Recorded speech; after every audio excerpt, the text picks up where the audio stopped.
여러분이 어떤 상황에 있을 때 많이 불안한 마음이 좀 내가 든다라고 하신다면, 첫 번째는 어떤 상황에 있을 때 내가 불안해지고 있는 그런 상황을 내가 딱 상상하시고, 그런 상황이 있을 때 빠르게 불안할 때 드는 생각을 내가 떠올려 보는 거예요. 두 번째는 그 생각이 타당한지를 점검해 보는 거예요.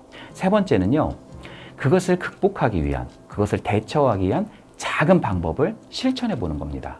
내가 불안한 상황 속에 있다면 그것 속에서 우리가 너무 급하게 행동하려고 하기보다는 작은 대처 방안들을 우리가 수립해보고 그것을 쌓아나가는 습관, 그것은 우리를 불안에서부터 딛게 만드는 굉장히 중요한 강력한 여러분의 좋은 방법이 되지 않을까, 그렇게 생각을 해봅니다.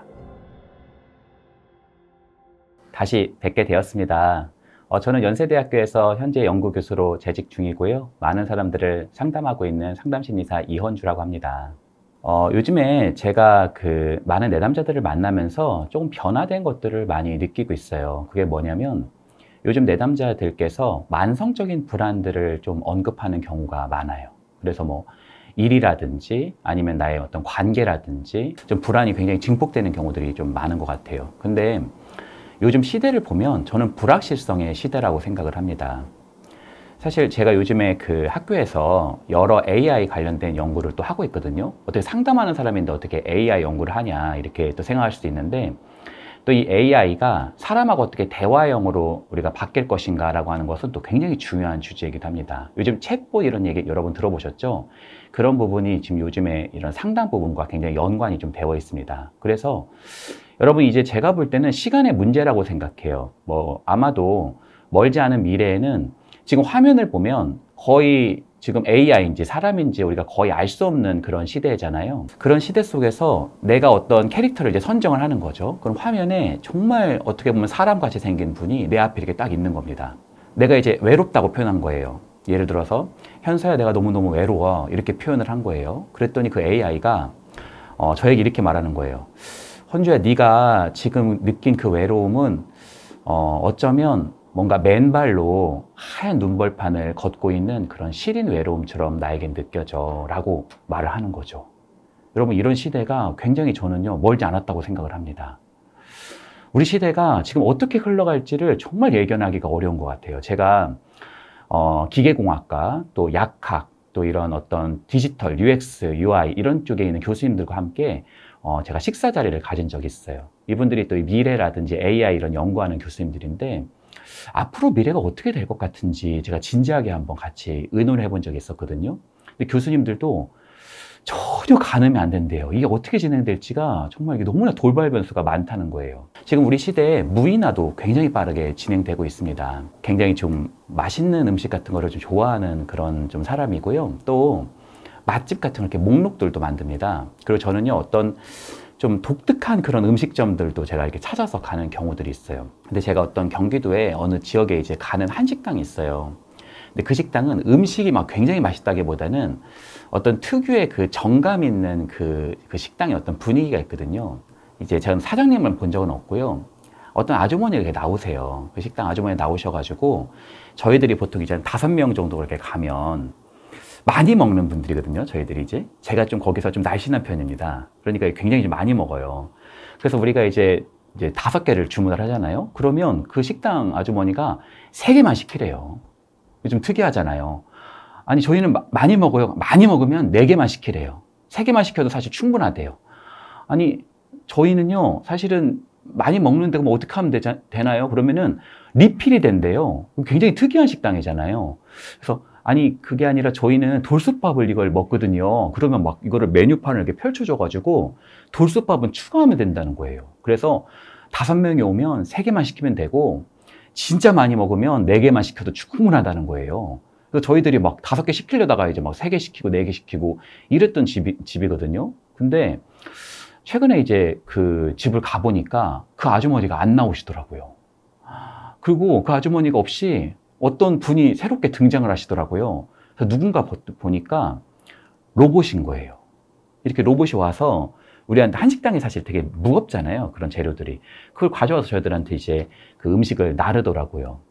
근데 우리들이 그걸 보면서 되게 우습게 보는 경우가 많아요. 에이, 뭐 로봇 저렇게 보이는 거 저거 허접한데 저걸로 뭘 하겠어? 저걸로 뭐 어떻게 되겠어? 이렇게 생각을 하는데 여러분이 한번 생각해 볼까요? 우리가 어떤 파티장에 갔어요. 파티장에 갔는데 한 2,000원짜리 음료를 어떤 그 사람이 이제 팔아요. 뭐 우리가 어떤 칵테일 같은 걸 만약에 판다고 우리가 생각을 해보죠. 그러면 우리가 2,000원짜리 그걸 안 사준다고 해서 종업원이 막 울기는 쉽지 않잖아요. 근데 여러분 만약에 로봇이 이제 우리한테 오는 거예요. 그래서 그 칵테일을 우리한테 팝니다. 근데 우리가 만약에 그걸 안 사주잖아요. 그럼 로봇이 그 화면에 있는 로봇의 눈이요, 굉장히 슬픈 눈으로 변하면서 눈물이 막 흐르는 거예요. 그럼 여러분 어떻게 하시겠어요? 아, 그냥 사주자. 그럼 2,000원을 딱 사주잖아요. 그럼 그 로봇이 갑자기 쨍 하면서 밝게 웃는 거죠. 여러분 사람은 2,000원짜리 안 사줬다고 울기는 쉽지 않잖아요. 저는 굉장히 좀 많은 변화들이 우리 시대에 올 거라고 생각을 합니다. 그리고 이미 디지털화가 급속도로 지금 전환이 되고 있어요. 여러분 지금 쇼핑도 엄청나게 많이 디지털로 하고 있죠. 교육도요, 상당 부분 디지털로 지금 넘어가고 있습니다. 사실 온라인 플랫폼이 지금 계속 좀 전환되고 있는 그런 추세이기도 합니다. 놀이라든지 사람의 관계도 디지털로 지금 급속도로 전환되고 있어요. 사실 요즘에 콜포비아라고 하는 현상이 새롭게 등장을 하고 있습니다. 사실 이 통계를 한번 보니까 한 50%에 해당되는 사람이 콜포비아를 언급했다라는 그런 제가 기사를 본 적이 있어요. 콜포비아라는 게 뭐냐면 전화가 오면 식은땀도 막 흐르고 심장도 뛰고 하는 그런 증상을 말하거든요. 근데 왜 그런 증상이 뛰냐면 내가 채팅이나 어떤 그런 줌이라든지 이런 것은 익숙한데 전화를 내가 받으면 즉시 무엇인가를 내가 언급을 해야 되잖아요. 그런 거에 대해서 굉장히 좀 부담을 많이 느끼고 있다는 거죠. 비대면보다는 조금 대면과 조금 더 가깝습니다. 그러니까 우리 시대가 빠르게 디지털로 바뀌게 되면서 이제는 면대면으로 하고 있는 것들이 굉장히 어색해지는 시대가 오고 있죠. 그리고 이런 토대와 함께 지금 빠르게 어떻게 보면 개인화가 되고 있어요. 여러분 지금 그 1인 가구의 그 숫자가 얼마나 되는 줄 아세요? 지금 대한민국에서요, 1인 가구의 숫자가 전체 가구에서 약 30%가 지금 빠르게 넘어가고 있는 중입니다. 그러니까 어떻게 보면 빠르게 이렇게 좀 연결되고 있는 시대, 초연결 시대라고 하죠. 그런 시대 속에서 우리 구성원들의 외로움이라든지 고립감, 공허함 이런 것들이 날이 갈수록 조금 증가하고 있다는 거죠. 저는요, 이러한 부분들이 우리 시대가 원래 가지고 있었던 효율성, 뭔가를 효율적으로 해야 된다는 거, 적응성, 우리 시대에 그런 문화가 굉장히 많잖아요. 부적응하면 큰일 나고, 이 나이 때는 이런 것 정도는 해야 되고, 이 정도에는 이 정도를 좀 해줘야 되고, 이런 류의 스펙은 이 정도는 갖춰야 되고, 그런 적응성, 또 엄청난 경쟁성과 맞물려 돌아가면서 불안이 많이 증폭되고 있다고 저는 생각을 합니다. 저는 불안은 안개와 같은 요소라고 생각을 합니다. 불안이라는 요소를 우리가 맞닥뜨리잖아요. 그러면 우리는 뭔가 굉장히 안개 같아서 잘 보이지 않고 잡히지 않는 경향들이 많이 있죠.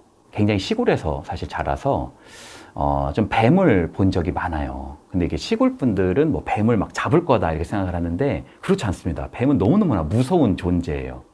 제가 집이 이제 2층 집이었거든요. 2층에서 잠을 자고 있는데 꿈에서 뭔가 이게 꿈인가 생신가 하는데 뱀이 저기 어떤 베란다 쪽에 뱀이 들어온 거예요.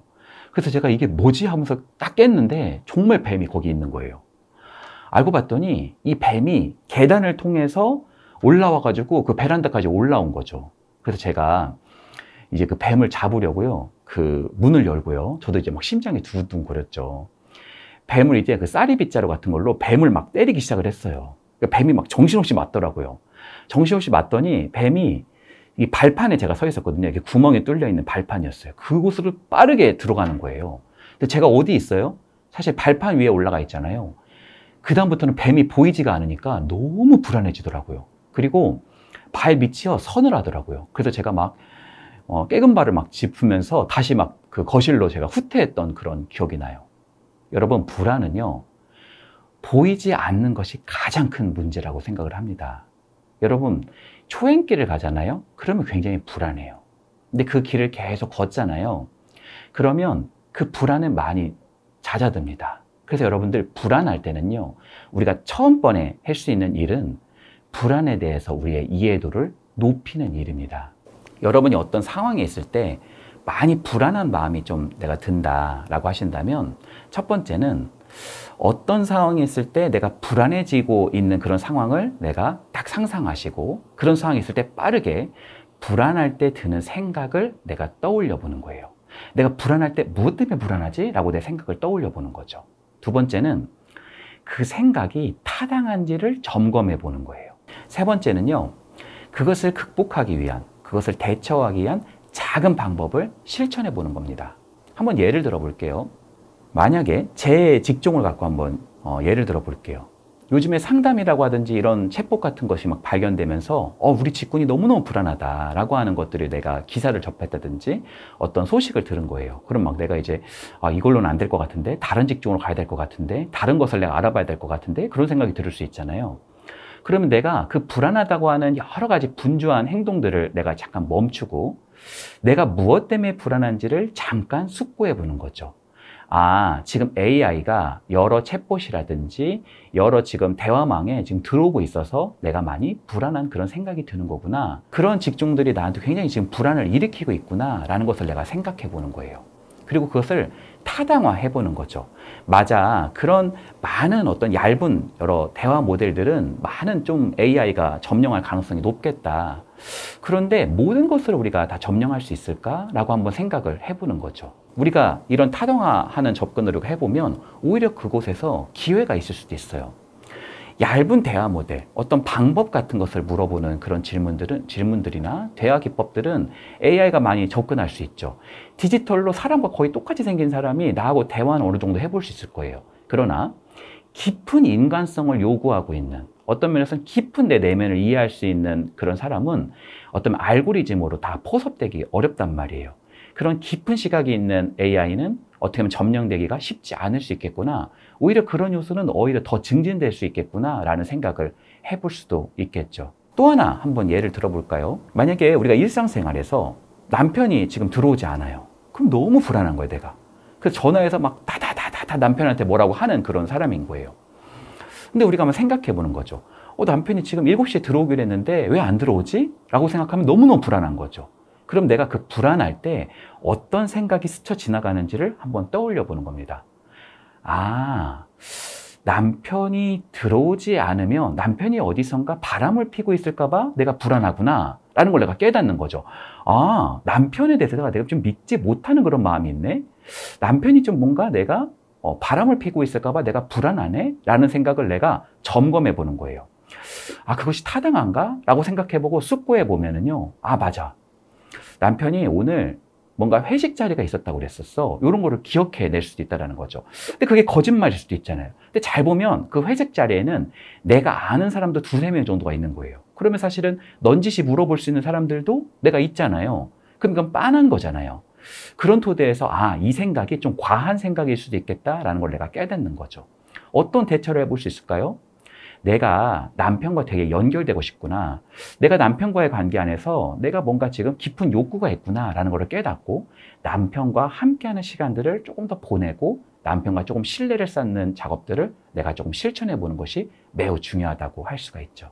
우리가 불안하면요, 과한 행동을 많이 합니다.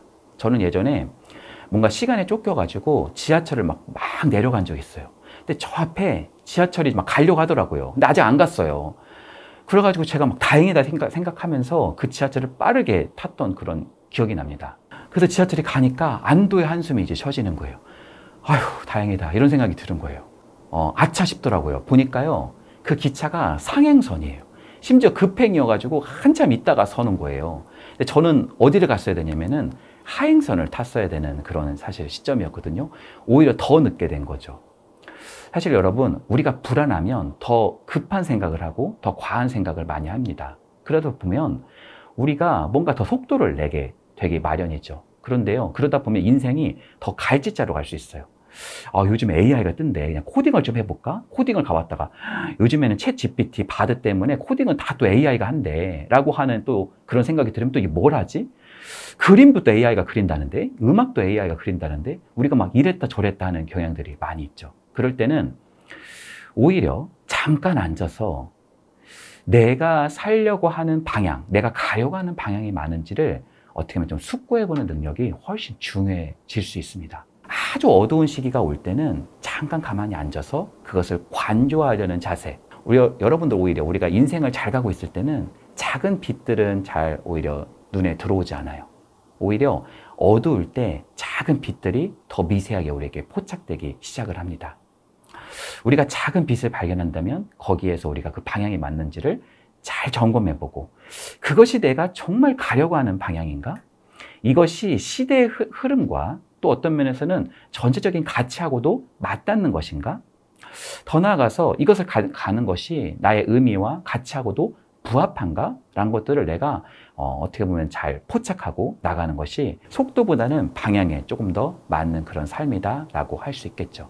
저는요, 불안이라고 하는 것이 모두 나쁘다고 생각하지 않습니다. 불안이요, 조금 잦아들면 그것은 도전이 됩니다. 그래서 여러분들께서 내가 불안한 상황 속에 있다면 그것 속에서 우리가 너무 급하게 행동하려고 하기보다는 조금 멈춰서 관초해 보려고 하는 습관, 그리고 그 불안이 나타나는 생각, 또 그 생각의 타당성을 점검해보고 그것에 대한 작은 대처 방안들을 우리가 수립해보고 그것을 쌓아나가는 습관, 그것은 우리를 불안에서부터 딛게 만드는 굉장히 중요한 강력한 여러분의 좋은 방법이 되지 않을까 그렇게 생각을 해봅니다.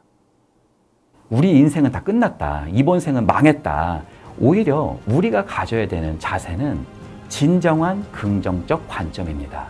우리가 어떤 일을 하려고 했었을 때 그것을 왜 하려고 했었는지를 우리가 한번 생각해 보는 거예요. 그것에 대한 목표, 목적, 이것을 생각해 보는 거죠. 그리고 지금 내가 겪고 있는 엄청나게 어려운 현실, 내가 지금 가지고 있는 엄청난 역경들을 그대로 내가 사실은 마주치는 겁니다. 그것을 마주하는 게 굉장히 불안할 수 있어요. 그래도 내가 그걸 마주해보는 연습입니다. 그리고 세 번째는 그럼에도 불구하고예요. 여러분 여기다가 별표 한번 쳐보시겠어요? 그럼에도 불구하고. 진정한 긍정적 관점입니다. 그럼에도 불구하고 어떻게 하면 여기에서부터 내가 조금 나아가 볼 수 있을까라고 한번 우리가 숙고해 보는 거죠. 여러분 삶에 두 가지 길이 있다고 생각을 해보세요. A 길이 있고 B 길이 있다고 생각을 해보세요. 내가 A 길을 선택해서 간 거예요. 근데 가다 보면 진짜 B 길을 갔었어야 되는데 라고 막 후회할 때가 여러분 있으시죠?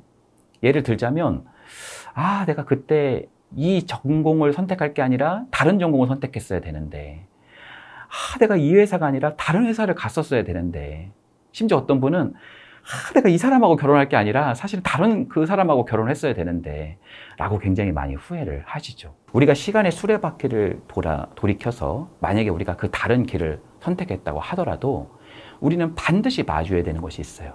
그것은 바로 뭐냐면 고통과 역경입니다.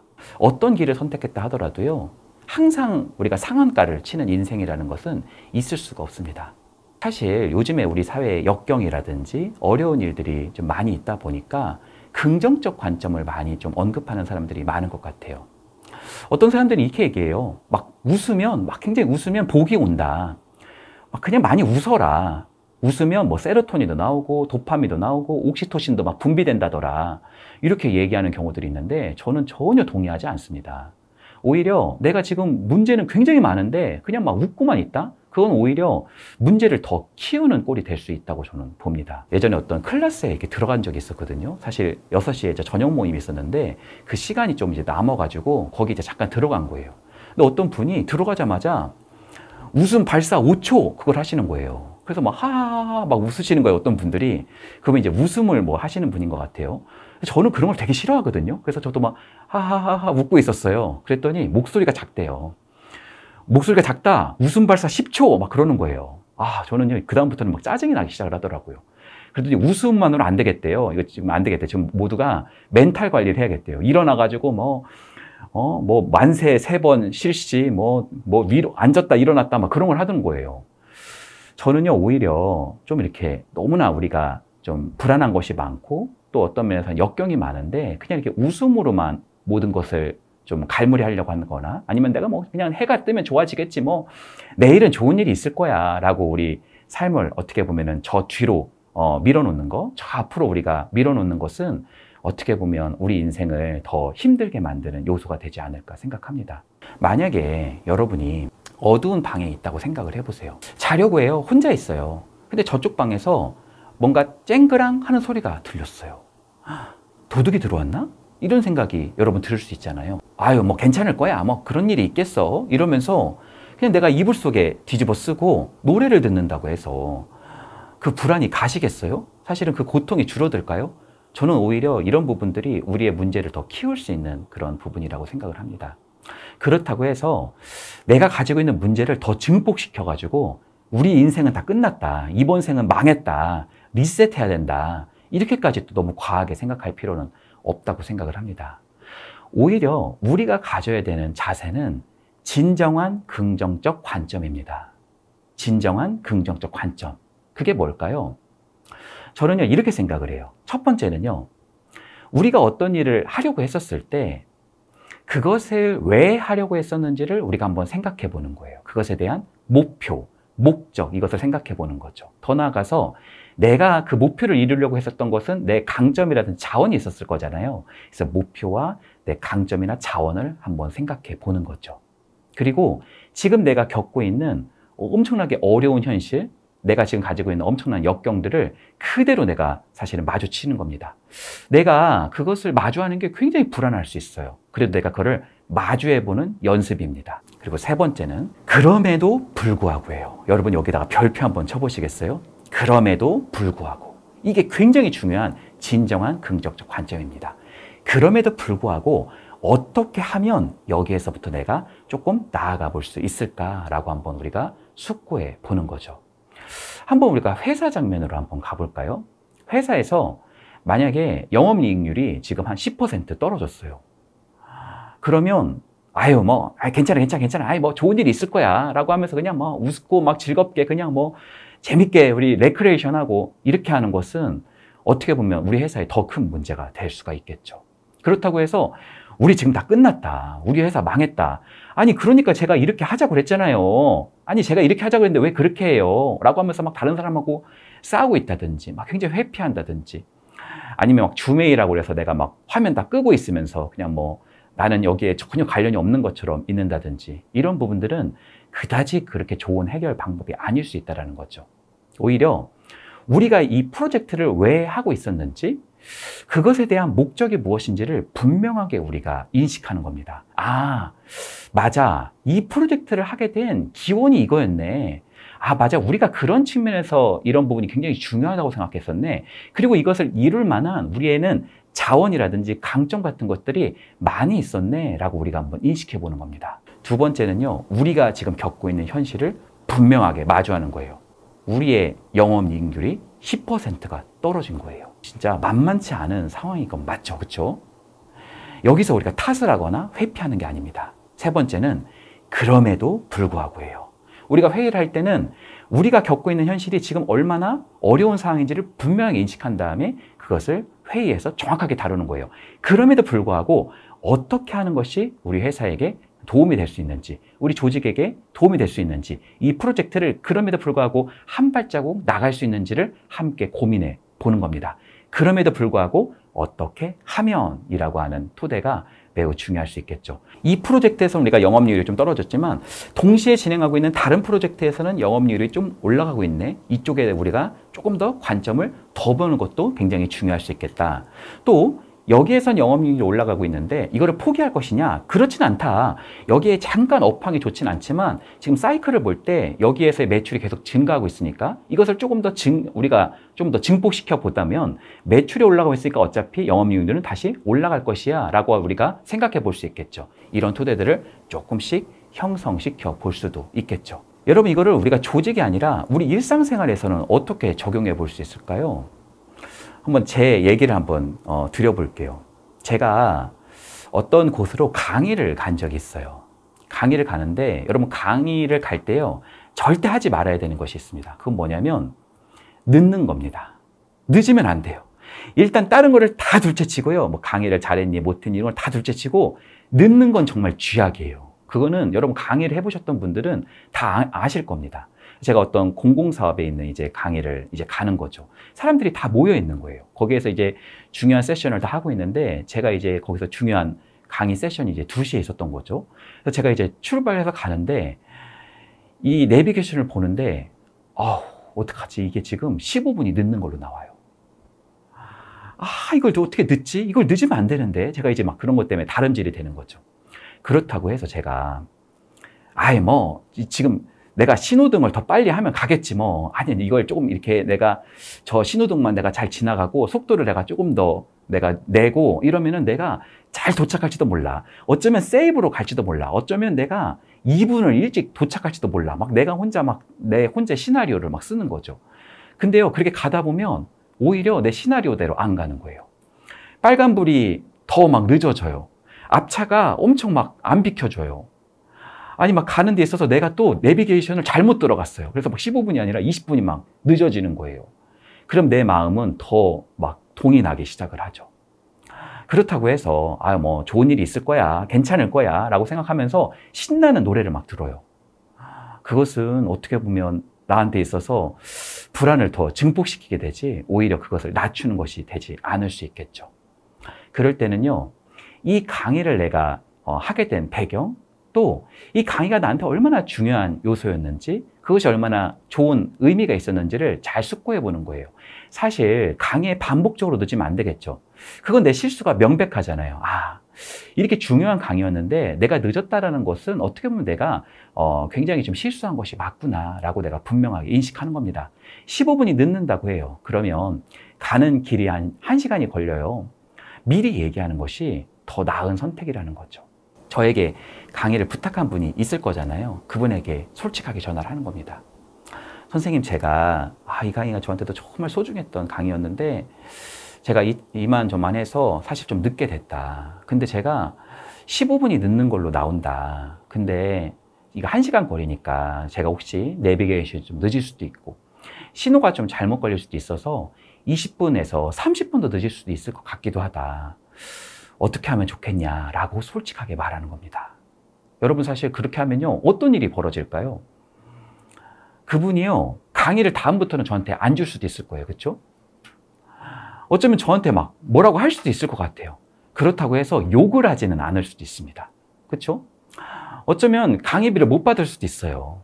어쩌면 저한테 굉장히 좀 매서운 눈빛을 보낼 수도 있어요. 그렇다고 해서요, 죽으라는 법은 없어요. 그렇죠? 그렇게 한다고 내가 죽는 건 아니에요. 오히려 내가 솔직하게 그것을 말하면 마음이 그래도 한결 가벼워집니다.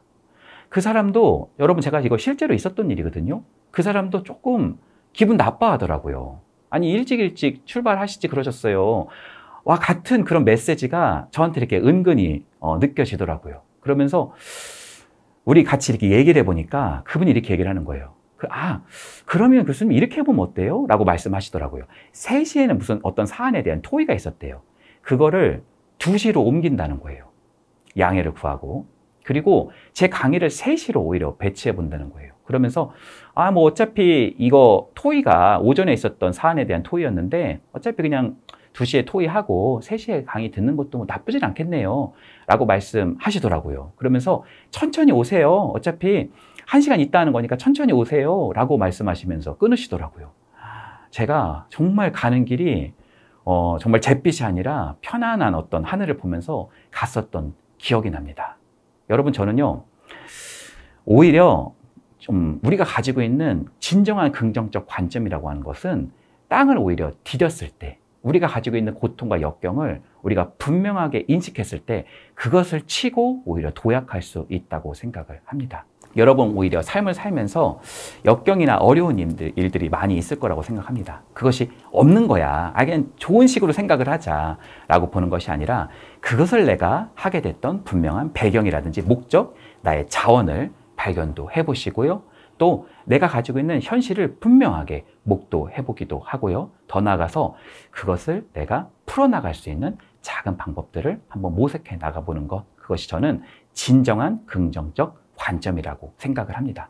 자신감은요, 잘 되고 있는데 자신감이 높은 거를 우리가 진정한 자신감이라고 할 수 있을까요? 저는 그렇게 생각하지 않습니다. 오히려 역경이 있을 때 그 자신감은 더 빛이 난다라고 저는 생각을 합니다. 여러분들, 진정한 긍정적 관점을 가지고 여러분에 있는 작은 장애물들을 거뜬히 넘어볼 수 있는 그런 토대가 많이 있기를 응원합니다. 자식을 항상 이 사람은 도와주고 돌봐주는 사람인데 자식이 문제가 생겨가지고 온 겁니다. 그래서 상담에서 항상 타자 얘기만 하는 겁니다. 계속 다른 사람의 얘기만 하고 있다는 거죠. 자식에 대한 걱정만 많이 쏟아내길래 그 염려만 많이 쏟아내고 있어서 제가 한마디 이야기를 했습니다. 뭐라고 했냐면, 우리 공공님께서는 이렇게 많은 사람들을 걱정하고 돕고 있는데 정작 나는 누가 좀 돌봐주나요? 정작 좀 누가 내 마음을 좀 알아주나요? 그 말을 제가 한 적이 있었거든요. 그랬을 때 그 사람이 펑펑 울었던 기억이 있습니다. 제가 이런 상담에서 많은 내담자들을 만나다 보면 내담자분이 능력도 좋으시고 정말 마음씨도 좋으시고 심지어 사람도 굉장히 귀하게 여기시는 분인데 억울한 일이 참 많아서 온 분들이 많아요. 어떤 많은 문제 중에 어떤 많은 부분을 차지하고 있는 게 뭐냐면 항상 남을 도와주거나 돌봐주는 사람들로 많이 이루어져 있다는 것을 저는 발견하기도 합니다. 사실 능력이 부족한 게 아니거든요. 사람에 대한 나쁜 마음이 있는 것도 아니에요. 오히려 좋은 마음 때문에 오히려 자신의 인생에 굉장히 손해를 보고 엄청나게 상처를 받아서 오게 된 경우들이 있다는 거죠. 근데요, 그 사람들이 없느냐? 그렇지는 않아요. 사람들은 진짜 넘쳐요. 제가 어떤 내담자하고 이야기를 하다가 갑자기 카톡을 같이 보게 됐어요. 그분이 카톡을 이제 막 보여주시더라고요. 근데 카톡에 연락 온 사람들이 너무 많아요. 사실 사람들이 많잖아요. 근데 이분의 문제는요, 사실 외로움이었거든요. 아니, 왜 외로운 걸까요? 사람들이 다 뭐냐면요, 다 자기한테 뭐를 부탁하는 사람들인 거예요. 예를 들자면 부모님도요, 다른 자식들이 많은데 항상 자기한테만 뭘 부탁해요. 친구도요, 뭘 자기한테만 이렇게 도와달라고 그러는 거예요. 동료도 이것 좀 김 대리가 좀 해줬으면 좋겠어. 이렇게 뭔가 자기한테 떠미는 거예요. 상사도 다른 팀원들 많거든요. 근데 유독 나한테만 뭔가 부탁을 한다는 거죠. 그런 사람들로 그냥 막 세고 세인 거예요. 그러니까 내 인생이 뭔가 이렇게 뜯겨나가는 듯한 느낌을 받는다는 거죠. 여러분 삶에 보석이 한 100개쯤 있다고 생각을 해보세요. 여러분이 성실하게 해서 100개의 보석이 있어요. 근데 어떤 분이 와서 여러분에게 이렇게 얘기를 합니다. 야, 너 100개나 있잖아. 야, 하나만 줘봐. 여러분 마음이 좋으셔가지고 하나를 주는 거예요. 근데 그게 소문이 나요. 야, 너 100개나 있다며. 나도 하나만 줘봐. 사실 99개 있는 건데. 그럼 막 나한테 주기 시작을 합니다. 사실 100명만 와도 내 건 어떻게 돼요? 내 건 하나도 없는 겁니다. 그래서 사실 여러분들이 성실성의 문제라고 많이 생각하는 경우들이 있어요. 내 인생에 문제가 있으면 더 성실하게 살아야 돼. 더 열심히 살아야 돼. 더 능력을 개발해야 돼. 라고 생각하는 경우들이 있는데 사실 그게 아닐 수도 있어요. 오히려 내가 너무 착하고 남을 되게 돌보고 남을 도와주면서 어떻게 보면 내 할 말을 못하는 사람들은 내가 가지고 있는 좋은 보석들이 나도 모르는 사이에 빠져나가는 경우들이 많이 있다라는 거죠. 근데요, 그분들이 아무한테나 그러는 것이 아닙니다. 여러분들이 만약에 내가 누군가를 유독 돕거나 돌봐주고 있다면 한번 여러분의 행동이라든지 말 습관을 한번 점검해 보셨으면 해요. 이런 분들은요, 실제로 어떤 얘기를 많이 하냐면 누가 어려운 얘기를 합니다. 힘든 얘기를 해요. 그것에 대해서 잘 공감만 해주셔도 될 텐데 공감을 넘어서 내가 자꾸 도와준다고 그래요. 걱정하지 마, 내가 도와줄게. 걱정하지 마, 내가 해줄게. 됐어, 내가 낼게. 이렇게 말을 해주는 거예요. 사실 내가 돈이 많은 것도 아니고 시간이 많은 것도 아닌데 남의 일을 막 떠맡고 남의 거 막 해결해 주려고 내가 막 밥도 내가 다 사고 막 뭔가 내가 돈도 빌려주고 그러는 경향들이 되게 많다는 거죠. 그러니까 뭔가 나도 모르게 무의식적인 어떤 압박감이 있어서 그건 제가 할게요. 제가 도와줄게요. 이런다는 거죠. 근데 세상 사람들이 참 어떻게 보면은 이게 좀 서운하게 만드는 게 자기한테 좋은 일이 있잖아요. 이 프로젝트가 자기한테 좋아요. 누가 할 거예요? 하면은 그 좋은 거는 제가 할게요. 이럽니다. 아니, 저 사람은 이전에도 저분이 하셨는데 이번엔 좀 제가 할 차례인데 이분이 또 손을 드네? 근데 말도 못하고 또 가만히 있어요. 그러면은 물어보죠.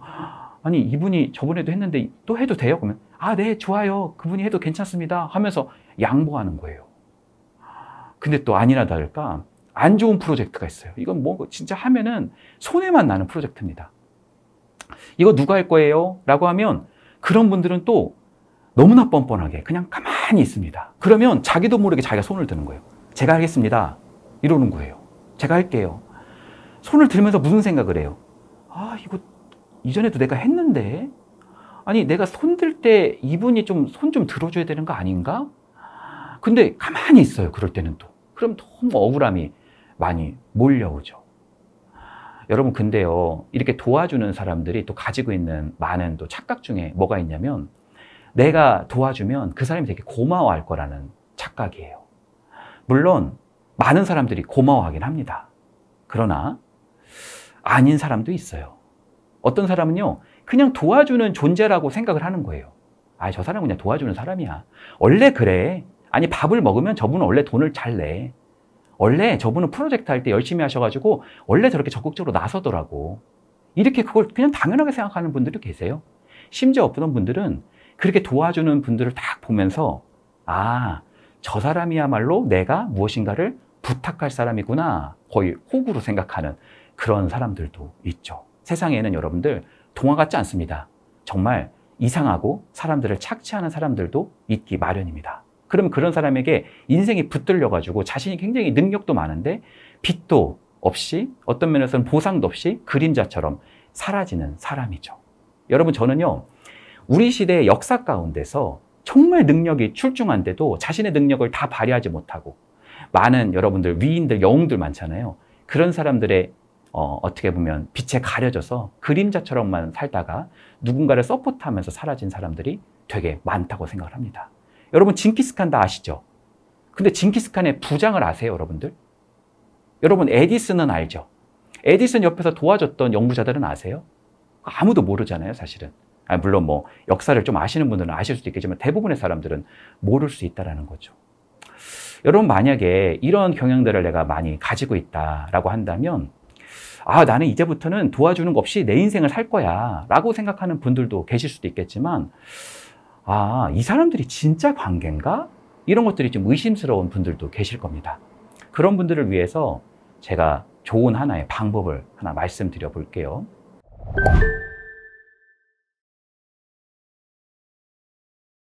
그래서 여러분들이 이제는 내가 항상 도움을 주기만 했지 내가 도움을 받아본 적이 없잖아요. 그래서 내가 테스트해 볼 수 있는 좋은 방법 중에 하나는 뭐냐면, 나에게 도움을 많이 요청한 사람들 있죠.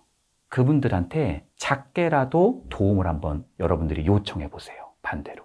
여러분, 아마 소름 돋는 일을 발견할 수도 있습니다. 왜냐하면 나한테 그렇게 도움을 요청했던 사람들이, 아니, 내가 이미 도움을 많이 줬잖아요. 근데 내가 도움을 요청하는 거에 대해서는 굉장히 무감각한 분들이 계실 겁니다. 그런 분들은 서서히 여러분들의 삶의 중요한 관계에서 조금 접는 것도, 조금 멀어지게 해보는 것도 저는 굉장히 건강한 방법이라고 생각이 듭니다. 그런 사람들은 도움을 항상 요청만 했지 사실 도움을 자기가 주는 거에 대해서는 굉장히 인색한 사람들인 거죠. 근데 나는 도움을 내가 요청하고 이런 거에 대해서 조금 뭔가 그런 거가 내가 조금 하기 힘들다. 왜냐면 난 도움을 맨날 주기만 했지 내가 이렇게 도움을 요청하는 거는 조금 어색한 사람들이 있어요. 그런 분들은 이렇게 해보셔도 좋아요. 내가 작은 승진을 했다거나 나한테 좋은 일이 있다거나 아니면 내가 깊은 고민이 있다거나 내 깊은 어떤 속마음이 있다면 그런 걸 한번 표현해 보시는 거예요. 나 이런 좋은 일이 있었다? 뭐 이런 걸 한번 얘기해 보는 거죠. 나 이런 승진 좀 했었다? 이렇게 표현해 보는 거죠. 그런데요, 여기서도 깜짝 놀랄 일이 있을 겁니다. 사실 그거는 뭐 내가 승진했다니까 축하해 주면 되는 거, 그렇죠? 속마음 잘 들어주면 되는 거, 그런 거잖아요. 그런 거에도 굉장히 무감각한 사람들이 있을 겁니다.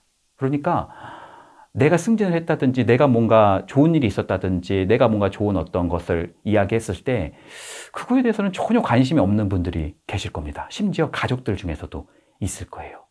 그 사람들은 여러분에게 도움만 요청할 줄 알았지 사실 여러분들이 굉장히 귀중한 존재이고 좋은 존재라는 것을 잘 못 느끼고 있을 가능성이 있다는 거죠. 이것이 굉장히 중요한 판별 지점일 수도 있다는 겁니다.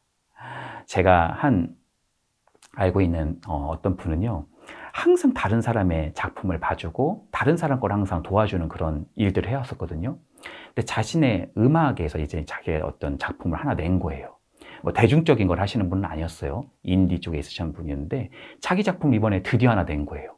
그리고 이걸 냈다고 사람들한테 얘기를 해본 거예요. 근데요, 자기는 진짜 그거에 대해서 누가 얘기를 하고 하면 동료 음악가가 얘기하면 막 자기는 그거 홍보도 해주고 막 고민이 있으면 그걸 어떻게 하는 방향이 좋은지를 막 가서 얘기도 해주고 그런 거에 시간을 엄청나게 썼던 분이시거든요. 근데 드디어 자기 작품을 한번 내봤는데 그거에 대해서는 너무 무감각한 사람들이 많다는 거죠.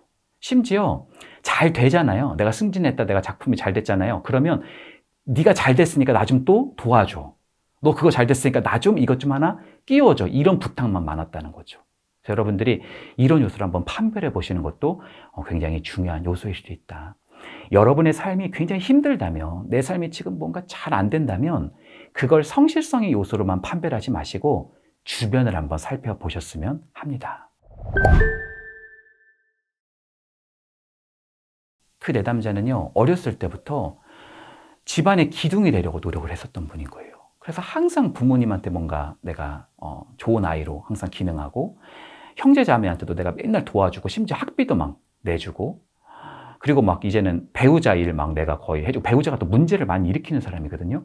배우자 일 막 내가 뒷수습 해주고 이랬던 분이셨는데, 왜 이 사람이 상담에 온 거냐면 자식 문제로 또 온 거예요. 자식을 항상 이 사람은 도와주고 돌봐주는 사람인데 자식이 문제가 생겨가지고 온 겁니다. 그래서 상담에서 항상 타자 얘기만 하는 겁니다. 계속 다른 사람의 얘기만 하고 있다는 거죠. 그래서 제가 그 얘기를 충분히 듣고 있다가 또 자식에 대한 걱정 얘기를 하고 자식에 대한 죄책감 이야기를 하길래 이렇게 많은 사람들을 걱정하고 돕고 있는데 정작 나는 누가 좀 돌봐주나요? 정작 좀 누가 내 마음을 좀 알아주나요? 그 말을 제가 한 적이 있었거든요. 그랬을 때 그 사람이 펑펑 울었던 기억이 있습니다. 여러분, 사실 여러분의 이름이 다 있을 거예요. 근데요, 저는요, 두 번째 이름을 짓는 것을 좀 추천합니다. 사실 여러분의 이름은 여러분한테 동의를 구하고 사실은 이 지은 이름이 아니잖아요. 누군가 그냥 져준 이름입니다. 그러니까 그냥 여러분은 그 이름으로 불려왔던 거예요. 근데 그 이름이라고 하는 토대 안에서 여러분이 많은 사람을 만약에 돌봐왔고 도와줬고 했다면 나를 굉장히 잃어버렸을 수도 있죠. 그 이름을 통해서 이것 좀 해줘라, 저것 좀 해줘라, 이건 네가 해줘야지, 이런 것 속에서 나의 이름을 정말 잃어버렸을 수도 있죠. 나의 진정한 이름을 찾아서 이름을 붙여주는 겁니다. 어떻게 보면 좋을까요? 내가 좋아하고 내가 사랑하고 내가 정말 가치가 있다고 생각하고 내가 불리고 싶은 그 이름 있죠? 그런 것들을 목록을 한번 작성해 보는 겁니다. 그리고 여러분이 퇴근했을 때, 여러분의 시간을 가질 때 그 이름으로 나한테 한번 붙여줘 보는 겁니다. 저는 여러분, 저의 이름이 하나가 뭐가 있냐면요, 지혜입니다. 지혜. 그래서 저한테 지혜야, 이런 이름을 많이 불러주거든요. 상당히 여성적인 이름이죠. 제가 상당히 외향적인 이야기를 많이 들어요. 근데 제가 최근에 친척 누나한테 전화를 받았어요. 그래서 야, 너 굉장히 외향적이라고 네가 알고 있는데 너 사실 안 그랬다는 거예요. 사실 제가 그 친척 누나하고 어렸을 때 같은 지역에 살았거든요. 바닷가 근처에 제가 살았습니다. 근데 그 친척 누나가 저한테 뭐라고 말씀을 하시냐면, 자갈치 시장에, 부산에 보면 자갈치 시장이 있어요. 거기서 막 사람들이 자갈치 막 시장에서 막 해산물 보고 막 그럴 때 저는 항구에서 항상 바다를 보고 있었대요. 근데 제가 그게요, 완전 잊어버렸던 기억이거든요. 근데 잘 생각해 보니까 정말 그랬던 거예요. 저는 그게 왜 그랬냐면, 여기까지는 이제 콘크리트로 되어 있는 시멘트 바닥이잖아요. 근데 바로 앞에는 바다잖아요. 그 바다는 내가 알 수 없는 영역이잖아요. 그곳에는 뭔가 엄청난 상어가 있을 수도 있고, 또 오징어가 있을 수도 있고, 그곳에는 또 엄청난 해양의 어떤 새로운 세계가 있을 거라는 저만의 상상력을 갖게 되는 또 다른 동인이었어요. 알 수 없는 미지에 대해서 알고 싶었던 저의 내면이 있었다는 거죠. 저는 그런 토대에서 제 이름을 지혜라는 이름을 하나 짓고, 이름이 사실 여러 개가 있는데 그 중에서 지혜라는 이름을 짓고 그 이름으로 저를 부르기도 합니다. 여러분의 이름을 하나 정하셔서 여러분이 정말 불리고 싶어하는 그 이름을 여러분에게 불러주면서 잃어버렸던 나를 찾아보는 그런 연습을 해보시기를 저는 추천드립니다. 진흙탕 속에 여러분이 많이 있다면 한 발씩 빼셔서 오로지 나의 모습을 좀 발견해보는 시간들, 그리고 그 안에서 조금 여러분에게 지지할 수 있는 관계들, 여러분에게 상호작용할 수 있는 그런 관계들을 여러분 옆에 두는 것은 여러분의 삶을 조금 더 풍성하게 할 수 있는 토대가 될 거라고 저는 생각합니다. 첫 번째는요, 한 시간을 정하시는 거예요. 15분에서 한 20분 정도의 시간을 여러분이 잡아보시는 겁니다. 그리고 준비물은 핸드폰하고 지갑은 놓고 가는 겁니다. 그리고 3,000원에서 한 5,000원 정도만 빼셔가지고 가시는 거예요. 산책을 나가실 때 너무 열심히 달리시는 게 아니라 천천히 걸으시는 거예요. 몇 분 정도 하시면 좋냐면 저는 맥시멈이 30분은 안 넘는 게 좋다고 생각해요. 한 20분 정도가 저는 좋다고 생각합니다. 천천히 걸으시면서 여러분이 좀 피톤치도 좀 맡으시고 감각도 좀 활성화시키시고 그렇게 조금 걸으시다가 한 15분, 10분 정도 걸으시다가 잠깐 벤치에 앉으시는 겁니다. 오늘 하루 동안 어떤 일이 있었는지를 한번 관조해 보시는 겁니다. 제가 요즘에 초등학생을 만났는데 초등학생이 저한테 그러더라고요. 선생님, 제가요 번아웃이에요. 그런 얘기를 하더라고요. 요즘 번아웃이 정말 범람하는 시대인 것 같습니다. 번아웃이라는 말이요, 프로이덴버거라고 하는 뉴욕의 정신분석가가 1974년에 이제 주장하기 시작했던 사실 개념이에요. 이게 무슨 개념이냐면 그렇게 만만하지 않은 개념입니다. 이걸 이제 우리가 소진이라는 얘기를 많이 하는데 하얗게 불태웠다는 얘기를 말해요. 여러분, 장작이 있어야 불을 뗄 거 아니에요. 근데 하얗게 불태웠다는 건 뭐예요? 더 이상 태울 장작이 없다는 말입니다. 여러분, 혹시 번아웃이 어떻게 형성되는 줄 아세요? 첫 번째는 극심한 스트레스입니다. 스트레스가 쌓이고 쌓이다 보면 이 스트레스가 감당 못할 스트레스로 넘어서게 됩니다. 이 스트레스만 가지고 우리가 번아웃에 생기는 건 아닙니다. 왜냐하면 우리는 스트레스를 지탱할 수 있는 또 내적인 힘이 있거든요. 스트레스를 딛고 넘어갈 수 있는 또 힘이 있습니다. 그런데요, 그 힘이 무너진 거예요.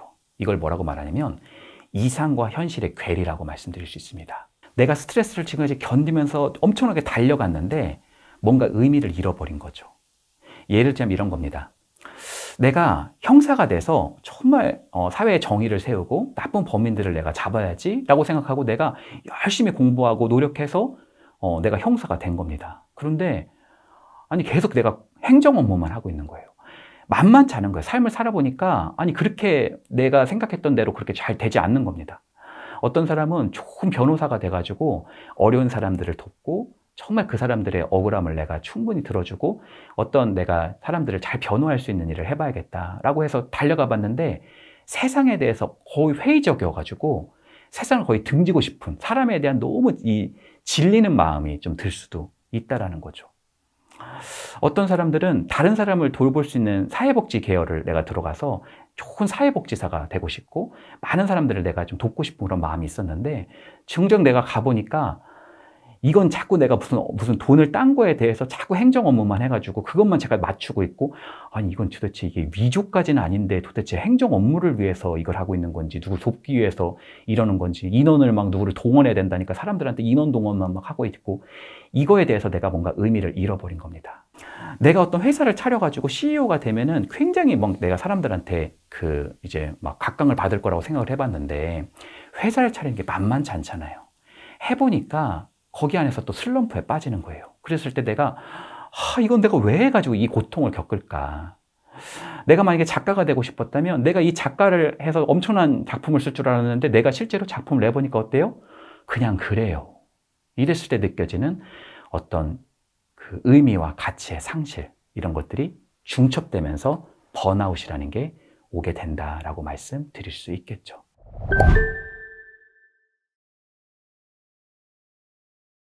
만약에 내가 직장 생활에서 번아웃이 오게 됐다면 나의 스트레스 요소 점검해 봐야 되고요. 또 하나는 내가 여기서 의미와 가치를 사실 누리고 있는가, 그것을 찾고 있는가 라고 하는 것을 여러분이 한번 생각해 보셨으면 합니다. 많은 분들이 이 번아웃을 조금 줄이기 위해서, 또 예방하기 위해서 어떤 일을 많이 하냐면 그냥 빡세게 일하고 그냥 됐어, 많은 생각을 하지 마, 그냥 간 다음에 그냥 멀찍이 휴가 가요. 해외여행 같은 데 갔다 옵니다. 그러면 다 해결될 거라고 생각하고 갔다 옵니다. 근데 여러분 이미 갔다 오신 분은 아실 거예요. 갔다 오시면 어때요? 회사를 이제 그만두고 싶어요. 가고 싶다는 생각이 더 안 들고요. 이제 회사 진짜 그만두고 싶다는 생각이 더 들 수 있어요. 그냥 사우나 가서 한번 확 풀고 싶다. 그냥 내가 주말에 잠을 한 20시간 자자. 이러시면은 여러분 번아웃이 풀릴 것 같다고 많은 생각을 하시는데 더 가기 싫어요. 그러면은요. 더 힘들고요. 오히려 하나의 머리를 자르면 7개의 머리가 다시 나오는 히드라처럼 내가 가지고 있는 이런 언발의 오줌 누기식의 방법은 오히려 나를 더 구렁텅이에 몰아넣을 수 있다는 거죠.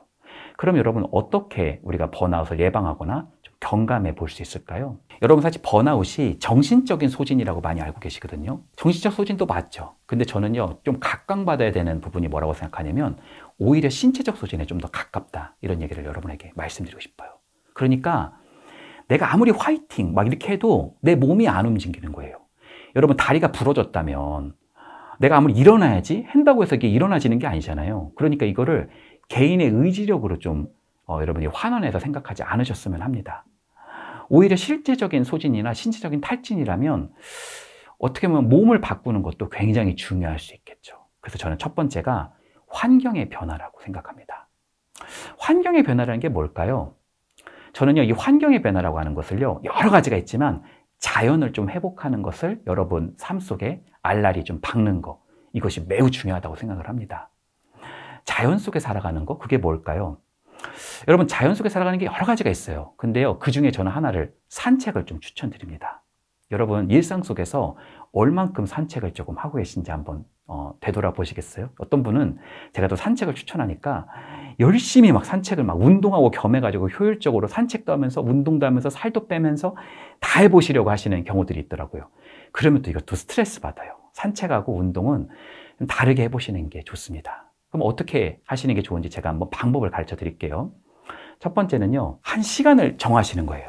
15분에서 한 20분 정도의 시간을 여러분이 잡아보시는 겁니다. 그리고 준비물은 핸드폰하고 지갑은 놓고 가는 겁니다. 그리고 3,000원에서 한 5,000원 정도만 빼셔가지고 가시는 거예요. 산책을 나가실 때 너무 열심히 달리시는 게 아니라 천천히 걸으시는 거예요. 몇 분 정도 하시면 좋냐면 저는 맥시멈이 30분은 안 넘는 게 좋다고 생각해요.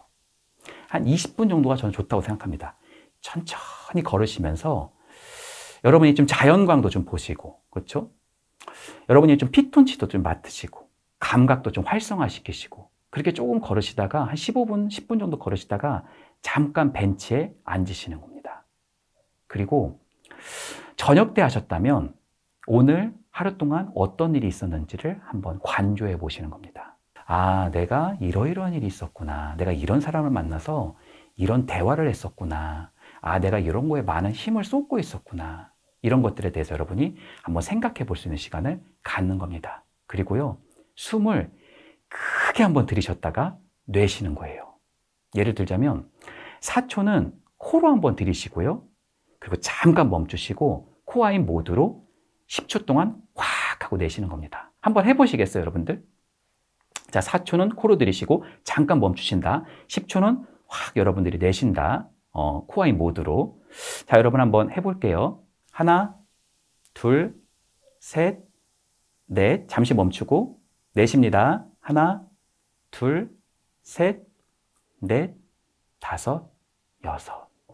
이렇게 10번 정도 숨을 크게 들이쉬고 내쉬는 일을 하면서, 이건 우리의 뇌에 있는 교감신경을 좀 부교감신경으로 많이 바뀌어줄 수 있는 굉장히 중요한 토대거든요. 그리고 교감신경에서 부교감신경으로 좀 전환되면 불안이 좀 많이 나아지면서 약간 이완되는 느낌을 갖게 됩니다. 이러한 토대 안에서 여러분의 삶을 조금 관조해 볼 수 있는 시간을 가져보는 겁니다. 두 번째는요, 여러분의 삶에 대해서 의미를 찾을 수 있는 시간들을 조금 가져보는 것도 좋습니다. 나한테 질문을 한 번씩 해보는 거예요. 예를 들면 이런 질문이죠. 내가 10년 뒤에 이루고 싶은 게 뭐지? 이런 질문을 해보는 거예요. 그럼 많은 분들이 그때 저는 전무가 되고 싶어요. 이러는 분도 계시고, 저는 100억을 벌어가지고 뭐 경제적 자유를 얻고 싶어요. 이런 얘기를 하세요. 그러면서 너무 제가 자본주의 같죠? 아, 제가 너무 속물 같죠? 이러면서 웃으시는 경우들이 많아요. 근데 여러분 그렇지 않아요. 여러분 이 질문을요 더 깊게 하시는 거예요. 자, 10년 뒤에 여러분들이 이루고 싶은 게 뭐예요? 아마 이런 게 나왔을 거예요. 그러면요, 그걸 가지고 여러분이 하고 싶은 게 뭔지를 한번 생각해 보시는 거예요. 제가 이런 질문을 해보면 경제적 자유를 얻고 싶은 사람이 있었어요. 이제 자녀도 있었고 이 회사 다니시는 분이셨는데, 자기는 그 10년 뒤에 100억을 자기가 만약에 벌면은 회사 다 은퇴하고 가족들하고 유럽 여행 갈 거래요. 건물주도 됐으니까 내가 유럽 여행 갈 거래요. 그래서 유럽 여행에서 어떤 걸 해보고 싶으냐 그랬더니, 가족들과 자기가 유럽 여행 가서 뭐 헝가리도 가고 핀란드도 가고 뭐 프랑스도 가고 독일도 가면서, 이분이 사실은 유럽 여행을 못 갔던 거예요. 아이들한테 내가 이 핀란드에 어떤 역사가 있는지, 여기 어떤 유적지가 있는지, 여기 얽힌 역사적 사건들에 대해서 이야기를 해줄 거라는 거예요. 자기가 어린 시절 때 그런 역사책들, 또 그런 세계사의 책들을 많이 읽어왔었대요. 그리고 그런 것들을 자식들한테 내가 이야기하고 싶고 가족들에게 내가 말해보고 싶은 그런 마음이 있었더라고요. 그런 이야기를 하잖아요. 그런 다음에 여러분이 또 질문해보는 겁니다. 그 일을 해보는 것은 당신에게 어떤 의미냐라고 물어본다는 거죠. 가질 것, 할 것, 그리고 의미입니다. 여러분, 이런 질문들을 하면요, 사람들에 대한 얘기가 굉장히 많이 나옵니다. 그래서 여러분, 우리가 의미와 가치라는 얘기를 하면은 어떤 면에서는 되게 관념적이고 철학적인 이야기라고 생각을 하지만 사실 그렇지 않습니다. 의미와 가치에 대한 얘기는 굉장히 사람에 대한 이야기들이 많이 나와요. 저는 요즘 시대 때 소시오패스, 나르시시즘, 이런 나르시시스트 이런 얘기들이 많이 나오잖아요. 저도 참 부정적인 이야기를 많이 듣는단 말이에요. 저는 그럼에도 불구하고 사람에게 희망이 있다고 생각을 합니다. 어떤 사람이 이렇게 얘기를 했어요. 여러분의 삶에서 의미를 잃었을 때는 여러분이 가장 소중하게 생각하는, 가장 사랑하는 존재의 눈동자를 보면 그 눈동자 안에서 당신의 의미와 가치를 재발견할 수 있을 것이다 라고 이야기를 했습니다.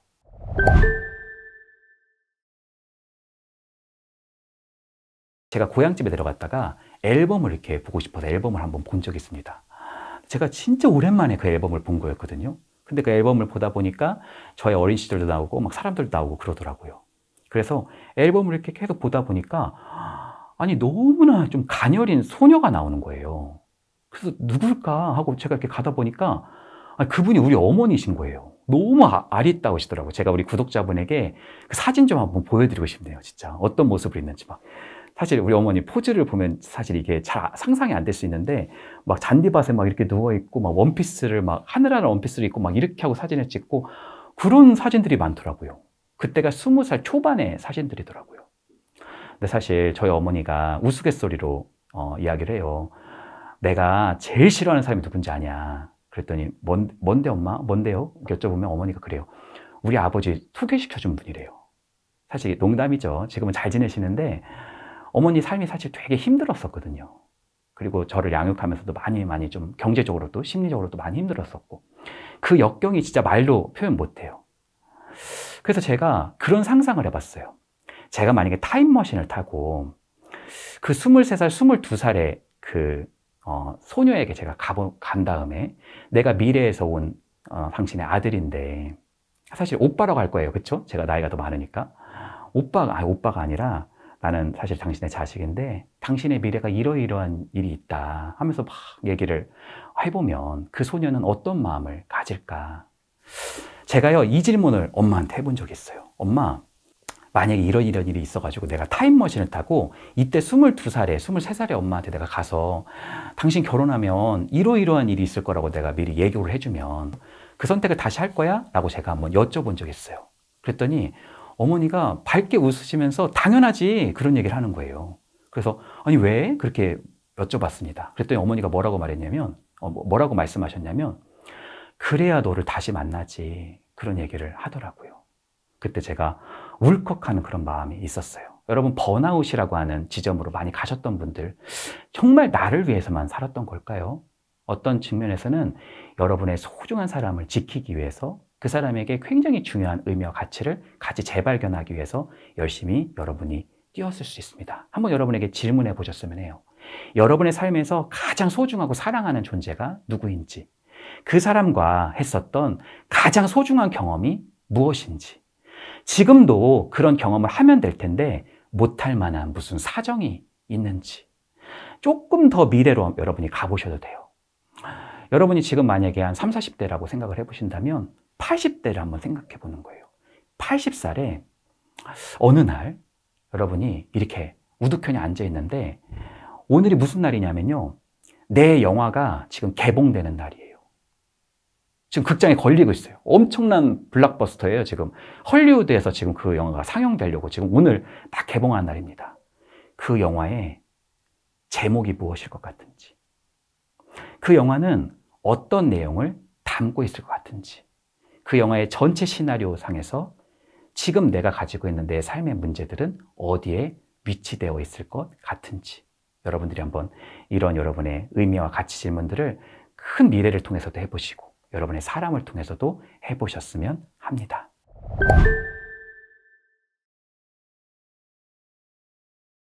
여러분에게 제가 질문 한번 할게요. 여러분의 삶에서 얼만큼 즐거운 삶을 경험하고 있는지, 여러분의 삶에서 얼만큼 자유를 경험하고 있는지. 여러분, 저는요, 너무나 우울증에 휩싸인 내담자를 만난 적이 있어요. 그 내담자가 너무 답답하고 진짜 심장이 가로막히는 것 같은 그런 말씀을 하시더라고요. 근데요, 그런 우울증이 심한 사람도 어떻게 보면 그 마음 자체에서 욕구가 없는 건 아니에요. 모든 유기체는 욕구가 있거든요.